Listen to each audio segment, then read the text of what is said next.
Take our lead. Let's help you make your mark. Our goal is your satisfaction. Let us show you the way.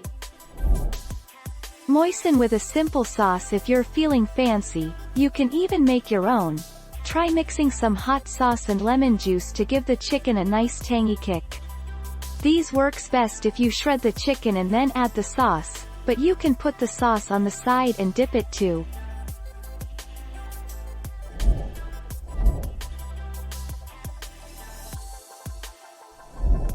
Make your mark. Take our lead. The legs and thighs can also be cooked to a much higher temperature without drying out as much as chicken breast. Consider cooking dark meat for tender chicken. Chicken breast is very unforgiving of being overcooked, which is what is going wrong. Breast meat is very lean. Cook it too long and all the moisture goes.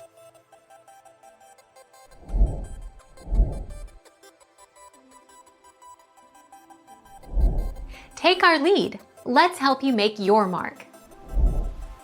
Once your shredded chicken is completely cooled, you can put it in Ziploc bags or airtight containers in 1 or 2 cup portions, depending on how much you think you'll use at a time, and store in the freezer. If it's stored properly, the chicken will maintain good quality for about 4 months. Thank you for watching. Please subscribe and hit the bell notification.